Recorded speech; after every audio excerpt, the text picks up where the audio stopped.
एक मंसूबाबंद तरीके से इसको पिछड़ा रखा गया। और इसको पिछड़ा रखने की अहम वजह यह है कि यहाँ पर इस इलाके में एक बहुत बड़ी तादाद मुस्लिम अक़लियत की रहती है। यकीनन इस इलाके में हमारे हिंदू भाई, दलित भाई, आदिवासी भाई भी रहते हैं। वो तमाम परेशान हैं। मगर आप अंदाजा लगाइए कि जिस इलाके में आप रहते हैं, जहाँ पर बच्चों के लिए पढ़ने के लिए प्राइमरी स्कूल दस्तयाब नहीं है, जहाँ पर बच्चे और बच्चियों के लिए हाई स्कूल नहीं मिलता, जहाँ के बच्चों के लिए जूनियर कॉलेज नहीं दिया जाता, अलीगढ़ मुस्लिम यूनिवर्सिटी दी गई तो अलीगढ़ मुस्लिम यूनिवर्सिटी को एक पैसा नहीं दिया जाता। और वही अलीगढ़ मुस्लिम यूनिवर्सिटी का सेंटर जो वेस्ट बंगाल में, मुर्शिदाबाद में और केरला के मल्लापुरम इलाके में कायम हुआ, वहां पर पिछले 4 साल से हर साल 100-100 करोड़ रुपये दिए जाते हैं। और किशनगंज में अलीगढ़ मुस्लिम यूनिवर्सिटी का सेंटर है, उसको एक पैसा नहीं दिया जाता। सीमांचल का गरीब बच्चा हिंदुस्तान के मुख्तलिफ कारखानों में जाकर काम करता है। आपने अभी अख्तरुल ईमान की जबान से सुना कि उनकी दर्द बड़ी दास्तान उन्होंने आपके सामने बयान की कि कैसे सीमांचल के मासूम 11-12 साल के बच्चे, जिसको हमने अपनी आंखों से देखा है, हैदराबाद में कारखानों में काम करते हैं। यहाँ पर हमारे सीमांचल के लोग जो हैदराबाद में रहते हैं मेरी इस बात की तारीफ करेंगे कि मैंने अपनी आंखों से देखा कि हैदराबाद में सीमांचल के किशनगंज के 11-12 साल के बच्चे फैक्ट्रियों में, कारखानों में काम करते हैं। क्या करते हैं वहां पर बैठकर? वो वहां पर बैठकर बच्चों के स्कूल का बैग सीते हैं। जो बच्चों को उन जालिम हुकूमतों ने, जालिम पार्टियों ने सीमांचल में स्कूल नहीं कायम किए, जहां पर रोजगार के मौके उनके माँ बाप के लिए फराहम नहीं किए, जिस घर में चूल्हा जलाने के लिए तेल दस्तयाब नहीं है, जिस घर में खाने को खाना नहीं है, आज वो गरीब मुसलमान का घर मजबूर हो जाता है। मुझे कभी कभी ये सोचना पड़ता है, बल्कि मैं जब अपने सीने पर हाथ रखकर सोचता हूँ तो मुझे बड़ी तकलीफ होती है कि कैसे सीमांचल के गरीब आवाम का इस्तेसाल किया जाता है कि जिन 11 और 12 साल के बच्चों की उम्र अपने माँ के दामन से लपेट कर रहने की होती है, जिन 11 और 12 साल के बच्चों की उम्र अपने बाप के खन्ने पर बैठकर घूमने की होती है, आज गुर्बत और इफ्लास की वजह से जिसका जिम्मेदार वो तमाम सियासी पार्टियां हैं, चाहे कांग्रेस हो, बीजेपी हो या जेडी हो, जिन्होंने यहाँ की आवाम को गुर्बत और मुफलिसी का शिकार बना दिया। बताइए आप, 11-12 साल के बच्चे हिंदुस्तान के मुख्तलिफ शहरों में काम करते हैं। 16 साल 17 साल के नौजवान बच्चे वो जमात कर सकती है, वो कायद कर सकता है, वो नुमाइंदा कर सकता है, जिसकी आवाज पर, जिसकी जबान पर इन जालिम जमातों का, उनका जबानों पर कोई ताला ना हो, जो बेबाक तरीके से बिहार के असेंबली में जाकर सीमांचल के गरीब आवाम के हक का मुतालबा करेगी। और इसीलिए कोचा दामन से आपके उम्मीदवार अख्तरुल ईमान पर आपको पूरा कामिल यकीन करने की जरूरत है कि जब इंशाअल्लाह ताला अल्लाह के फजल करम से और आपकी दुआ और वोटों की वजह से अख्तरुल ईमान बिहार के असेंबली में जाएगा तो अख्तरुल ईमान की जबान पर नीतीश कुमार का ताला नहीं होगा, अख्तरुल ईमान की जबान पर लालू प्रसाद यादव का हुक्म नहीं चलेगा, अख्तरुल ईमान बीजेपी या मोदी से नहीं डरेगा, अख्तरुल ईमान कांग्रेस के बतलाए रास्ते पर नहीं चलेगा, बल्कि अख्तरुल ईमान बेबाक तरीके से खड़े होकर बिहार के असेंबली में सीमांचल के गरीब आवाम के हक का मुतालबा करेगा। दूसरी जमात के उम्मीदवार इनमें और अख्तरुल ईमान में फर्क है कि अगर उनको नीतीश बोलेगा कि बैठ जाओ तो वो दौड़ेंगे, अगर लालू कहेगा आओ तो दौड़कर उनकी तरफ आएंगे।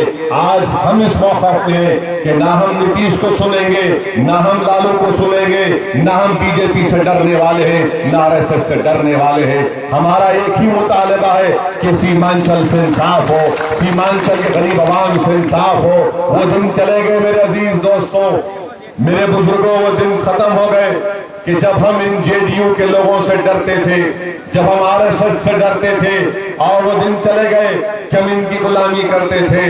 वो दिन चले गए इंशाअल्लाह ताला मेरे अजीज दोस्तों, जब हम इनके चौखट के पास बैठकर या खड़े होकर भीख मांगते थे कि मेरे झोली में डाल दो। मैं इसकी तुम्हारे सामने खड़े होकर कह रहा हूँ, मेरी इज्जतदार माओ के सामने और बुजुर्गों के सामने कह रहा हूँ कि हमको भीख मांगने की जरूरत नहीं है। हिंदुस्तान हमारा मुल्क है, यहाँ पर हमारे आबो अजदाद ने हुकूमत की, जहांबानी की। इस मुल्क को आजाद कराने के लिए हम तमाम ने अपना खून पसीना बहाया। हिंदुस्तान का कॉन्स्टिट्यूशन, हिंदुस्तान का दस्तूर हम मुसलमानों को, हिंदुस्तान के गरीबों को उतने खूब देता है जो तमाम हिंदू दीगर लोगों को देता है। हमको उस कानून को, उस दस्तूर को इस्तेमाल करते हुए अपने हक का मुतालबा करना है। हमको भीख मांगने की जरूरत नहीं है। आज अल्लाह ने हमको इतनी ताकत दी है, अल्लाह ने हमको इतनी सोच और समझ दी है कि हम भीख मांगना है तो अल्लाह से मांगेंगे।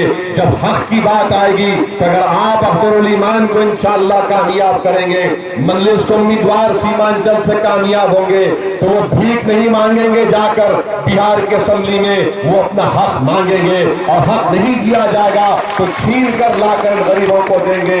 हमारा काम यह है कि हुकूमत को मजबूर करें। हमारा काम यह है कि सीमांचल की पसमानदगी का जिक्र इन तमाम जालिमों को गुमरानों में करें। बिहार की असेंबली जो बहुत ही मुअज़्ज़ज़ जगह है, बिहार की असेंबली बिहार की बहुत बड़ी पंचायत है। अगर बिहार के असेंबली में लोग खामोश हो जाएंगे, अगर बिहार के असेंबली में गुंगों की तरह खामोशी हो जाएगी, तो बिहार के असेंबली खबरस्तान का रूप अख्तियार करेगी। तो बताओ कौन जाकर तुम्हारी नाइंसाफी का आवाज उठाएगा? कौन जाकर इन हुकूमत के ऐवानों में पूछेगा कि मेरे बच्चों का हक कौन देगा? मुझे अपना हक चाहिए, मुझे इंसान की तरह जीने का हक देना चाहिए। ये काम आपकी पार्टी मजलिस इत्तेहादुल मुस्लिमीन कर रही है। हम क्या चाहते हैं सीमांचल में कि तुम्हारा लीडर बने, मुझे आपके सामने इज्जत के साथ रखना था। आज हिंदुस्तान के हमारे मुल्क के हालात आप देख रहे हैं कि जा बजा हमारे मुल्क के दीगर रियासतों में फिरका परस्ती को फैलाया जा रहा है, मुनाफरत को फैलाया जा रहा है। इसका मुकाबला कौन करेगा? इसका मुकाबला कौन करेगा? कौन ठहरेगा आरएसएस के सामने और ठहर के बोलेगा कि आरएसएस से हम डरने वाले नहीं है, मुकाबला करेंगे आरएसएस से। हम बीजेपी मोदी से मुकाबला करेंगे, हम अपने हक के लिए लड़ेंगे नीतीश से। यकीनन हम चाहते हैं कि बिहार में एक सेकुलर गवर्नमेंट बने। हम भी नहीं चाहते मोदी आरएसएस की सरकार बिहार में बने। इसलिए तो हमने 6 जगह पर ही अपना उम्मीदवार खड़ा किया। और क्या काम ने कि जहां हमारा उम्मीदवार नहीं है वह हराओ मोदी को, भगाओ मोदी को यहां से। मगर बिहार की असेंबली में आपका नुमाइंदा जाना जरूरी है, आपके पार्टी के कैंडिडेट को जीतना जरूरी है। क्योंकि अगर ये सब के सब जीत जाएंगे, खुदा ना खास्ता, तो फिर कोई सीमांचल का नाम लेने वाला नहीं होगा, कोई सीमांचल की लड़ाई लड़ने वाला नहीं होगा, कोई गरीब के हक के लिए लड़ने वाला नहीं होगा। याद रखो मेरे अजीज दोस्तों, जब कोई बस्ती गूंगी हो जाती है, जब कोई बस्ती बहरा हो जाती है, जब कोई बस्ती की आंखों में बीनाई नहीं होती, तो इसलिए जरूरी है कि एक मर्द मुजाहिद को कामयाब करना, जो इन गूंगों की बस्तियों में जाकर इन जमीन फरोशों के जमीन को जिंदा कर सके, जिनका जमीन मुर्दा हो चुका है सीमांचल के ताल्लुक से। जरूरत इस बात की है कि हक की आवाज को कामयाब किया जाए, बातिल ताकतों को शिकस्त देने की जरूरत है। मुखालिफीन ये कह रहे हैं कि एक जीतेगा तो क्या करेगा? अरे याद रखो, एक बहुत बड़ी ताकत होती है, एक बहुत बड़ी ताकत होती है। एक टीपू सुल्तान था जिसने अंग्रेजों के छक्के छुड़ा दिए, एक टीपू सुल्तान था जिसने अंग्रेजों की नींद को हराम कर दिया। आप देखते हैं कि तारीख गवाह है कि जितने जितने तारीखी वाकयात हुए एक ही शख्स से हुए। सलाहुद्दीन अय्यूबी था, एक था, सलाहुद्दीन अय्यूबी था, एक था, इमाम हुसैन थे, एक थे, मारके करबला तुम्हारे सामने मेरे अजीज दोस्तों। और एक ही काफी होता है इन मुर्दों को भगाने के लिए, एक ही काफी होता है इनके ज़मीर को जगाने के लिए, एक ही काफी होता है अपने हक को मनवाने के लिए। और हम तमाम के तमाम तो एक ही को मानने वाले हैं ना, हम तो एक को ही मानने वाले हैं। हमारे लिए एक ही काफी है, हमको हजारों की जरूरत नहीं है। हमको एक की जरूरत है, एक को कामयाब करो, और एक को कामयाब करेंगे तो बेहतर ईमान के साथ इंशाअल्लाह ताला और भी मजलिस के मेले कामयाब होंगे।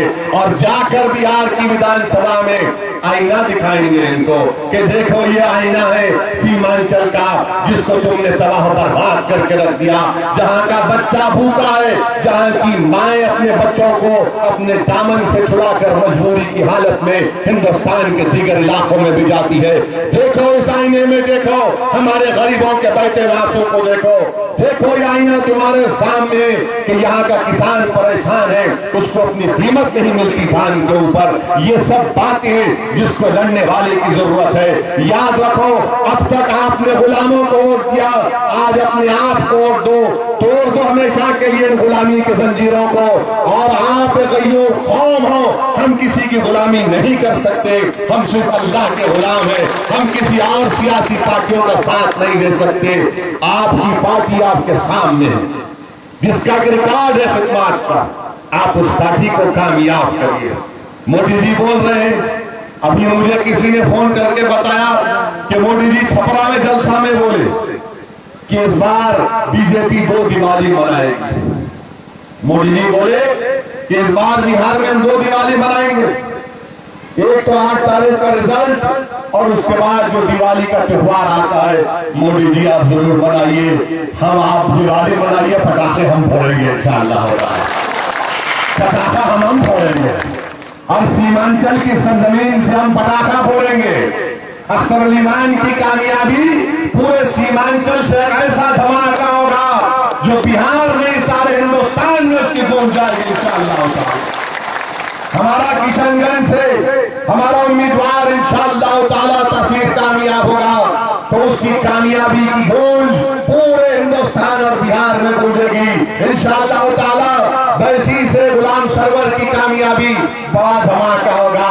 मोदी जी आप बराबर दिवाली मनाइए, पटाखा तो हम फोड़ने वाले हैं और इंशाअल्लाह ताला ऐसा पटाखा फोड़ेगा हम लोग, हम तमाम मुत्तहिद होकर अपनी ताकत को एक जगह जमा करके 5 तारीख के दिन हम पोलिंग बूथ में जाएगा और पोलिंग बूथ में जाकर अपनी इत्तेहाद की ताकत के ऊपर अपनी अपनी जमात के उम्मीदवार को अख्तर ईमान को कामयाब करेंगे। हमको बताना है मोदी को, दिवाली हम भी मनाएंगे, पटाखा हमारा होगा, दिया भी तुम्हारा होगा, हम तुम्हारी आग से हमारा पटाखा फोड़ेंगे इंशाअल्लाह। तुम जो आज सारे हिंदुस्तान में लगा रहे हो कि भाई भाई को हिंदू मुसलमान को लाना, उत्तर प्रदेश के दादरी में एक गरीब मुसलमान को अखलाक को मरवा देना, क्यों मारा उसके अखलाक को? क्योंकि बोला गया उसके घर में गोश्त रखा गया तो 25-30 का टोला घुसकर अखलाक को उसके घर बिस्तर के ईंटें निकालकर मारकर सर पर उसको शहीद कर दिया गया। अखलाक को गोश्त रखने पर मार दिया गया। मोदी जी कुछ नहीं बोले, मोदी जी कुछ नहीं बोले। अरे मोदी जी आप साइलेंट मोड पे कब तक रहेंगे? कभी तो मुंह खोलो, मजम्मत करो। मगर मोदी जी का मिनिस्टर क्या बोलता है? उस इलाके का दादरी का एमपी वो बोलता है नहीं ये कत्ल नहीं था, हादसा था। क्यों हम मरेंगे तो हादसा, क्या हमारे जान की कीमत नहीं है? मोदी जी हिंदुस्तान का मुसलमान हिंदुस्तान का बाइज्जत शहरी है। आखिर क्या ये बात सच नहीं है कि महज हमको इसलिए टारगेट बनाया जा रहा है कि हमारे ससुर बीजेपी के खिलाफ है? हम हिंदू मजहब के कभी खिलाफ नहीं थे, इंशाअल्लाह रहेंगे।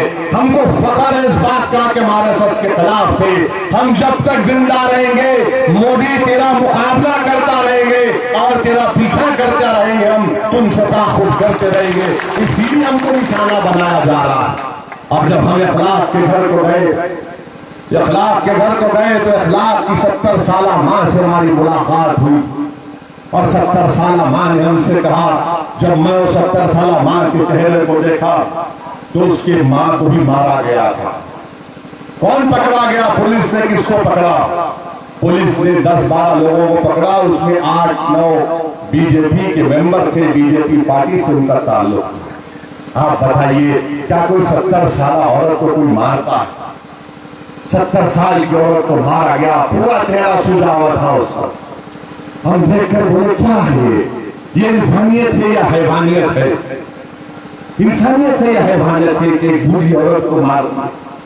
वो बैठी कुर्सी पे, उसकी आंख सूजी हुई थी, हम जाकर उसकी मां से हम क्या बोलते? जिसका बेटा मर गया उसको आप और हम क्या बोल सकते? उससे बड़ा गम और क्या हो सकता है कि ज़ईफ़ी में किसी ने अपने बेटे को खो दिया। जिस माँ की उम्मीद होती कि मैं दुनिया से जाऊं तो अपने बेटे के कंधे पर जाऊं और मेरा बेटा ही मुझे कब्रिस्तान में उतारेगा, उस माँ से आप क्या ताज़ियत कर सकते? हमारे मुंह से अल्फाज नहीं निकले। हम सोच रहे थे कि क्या बोले उसको। हमने सिर्फ उस माँ का हाथ पकड़कर कहा कि अम्मा सब्र करो, अल्लाह सब्र करने के वालों के साथ है। तो उस माँ ने मुझे देखकर बड़ी बहादुरी के साथ कहा कि बेटा तू आया है हमारी मदद करने के लिए, तूने हमारी मदद की, अल्लाह तेरी मदद करेगा। बताइए मेरे अजीज दोस्तों, ये हाल करके रख दिया जा रहा है। और कौन सा अखलाक? उसका बेटा हिंदुस्तान के एयरफोर्स में काम करता है, हिंदुस्तान के फजाओं की हिफाजत करता है कि कोई पड़ोसी मुल्क का जहाज हमारे मुल्क में ना आ जाए। और उससे इस तरह का बर्ताव जो मुल्क के फिजाओं की हिफाजत कर रहा है, आसमानों की हिफाजत कर रहा है। क्या मोदी जी आप क्यों मजम्मत नहीं करते इन लोगों की? मजम्मत करिए इन लोगों की मोदी जी। आप हिंदुस्तान के वजीर आजम हैं, आप सिर्फ बीजेपी आरएसएस के तो नहीं हो सकते, हिंदुस्तान पूरे मुल्क के आप वजीर आजम है। मगर हमारे प्राइम मिनिस्टर क्या बोलते? नहीं, हिंदू मुसलमान को लड़ना नहीं चाहिए। मिस्टर प्रमोदी, आरएसएस वालों कान खोल कर सुन लो, हिंदुस्तान का हिंदू मुसलमान नहीं लड़ता। लड़ाने वाले आरएसएस बीजेपी के लोग हैं जो नफरत की फिजाओं को पैदा करते हैं, जो नफरत का बीज जमीन में बोलते हैं। मेरे अजीज दोस्तों, इन नफरत का पैदा करने वालों से हमको मुकाबला करना है। और फिर जब बात फिरकाना फसाद की आती है तो हम पूछना चाहते हैं जेडीयू के लोगों से, जब गुजरात चल रहा था तो नीतीश कुमार की इंसानियत कहां गई थी? कहां गई थी इंसानियत? जब सो गए थे क्या? जब बीजेपी बुरी नजर नहीं आई, जब खराब नजर नहीं आया मोदी? आज बोलते हैं मेरे अजीज दोस्तों, यही बातें जब हम बयान करते हैं तो ये हम पर इल्जाम लगाते कि वो इसी भड़काऊ भाषण देता है। हम भड़काऊ भाषण नहीं देते, हम इन गरीबों के दिल की बात को अपनी जबान पर लाकर बेबाक तरीके से बयान करते हैं। इन नौजवानों की जो उम्मीदें हैं, जो नौजवानों के ख्वाब है, उनको अपनी जबान से बयान करते हैं। हमारा इलेक्शन लड़ने का मतलब ये है कि हम जमहूरियत में हिस्सा लेंगे, जमहूरियत को मजबूत करेंगे और फिर बिहार के असेंबली में जाकर हमारा नुमाइंदा हमारे मसाइल को उठाएगा, हमारी क़यादत बनेगी, हमारी लीडरशिप बनेगी। अरे बरसों से आपने कांग्रेस की लीडरशिप को बनाया, बरसों से आपने आरजेडी की लीडरशिप को बनाया, बरसों से आपने नीतीश कुमार या बीजेपी के साथ देकर उनकी लीडरशिप को जमीन पर मजबूत किया। आज असदुद्दीन ओवैसी आपसे दर्दमंदाना अपील कर रहा है कि इस जमीन पर, पहुंचा दामन की जमीन पर आप अपने लीडर को बनाओ, आप अपनी क़यादत को बनाओ, आप अपने मुक़द्दर के मालिक बनो, आप अपने फैसले करो, गुलामी करना छोड़ो। आज अख्तरुल ईमान की कामयाबी ये आपकी कामयाबी होगी, ये इनफरादी की कामयाबी नहीं होगी, ये इज्तिमाई हम तुम्हारे इत्तेहाद की कामयाबी होगी। इज्तिमाइयत को नजर रखिए। आइए 5 नवंबर के दिन अपना एक वोट पतंग छाप पर लगाकर अपनी पार्टी को कामयाब करिए, अपने इत्तेहाद का सबूत दीजिए, अपनी लीडरशिप को, अपनी क़यादत को बनाइए और सीमांचल की पसमानदगी को दूर करने के लिए एक हो जाइए और मुत्तहिदा तौर पर अपने वोट का इस्तेमाल करिए। जालिमों का साथ मत दो, मजलूम अवाम के हक के लिए हमको लड़ना है। ये जालिम लोग आकर चले जाएंगे मगर सीमांचल में हमको इनकलाब पैदा करना है। कोचा दामन के असेंबली सीट पर सारी दुनिया की नजर है। आरएसएस बीजेपी नहीं चाहता कि अख्तरुल ईमान कामयाब हो जाए। हम तो आरएसएस बीजेपी ये गठबंधन के लोग से कहेंगे कि तुम साजिश करो, तुम जितना करना है साजिश करो, हमको परवरदिगार पर भरोसा है कि अल्लाह ऐसी तदबीर करेगा, वो दिलों में अख्तरुल ईमान के मजलिस की मोहब्बत पैदा करेगा, दिलों को अल्लाह मोड़ेगा आपकी जानिब और इंशाअल्लाह ताला बातिल यहाँ से हारेगा। बातिल हारने के लिया है और इंशाअल्लाह ताला अल्लाह मजलिस को अख्तर ईमान को कामयाब करेगा, क्योंकि हम हक पर है। मेरी आप तमाम सदर से गुजारिश है कि 5 नवंबर के दिन सुबह के अवलीन सातों में अपने घर से निकलिए, पूरे अफराद खानदान को लेकर जाइए, अपने वोट का इस्तेमाल करिए और अपने इत्तेहाद का सबूत देकर अख्तर ईमान को पतंग छाप पर बटन दबाकर कामयाब करिए। शुक्रिया।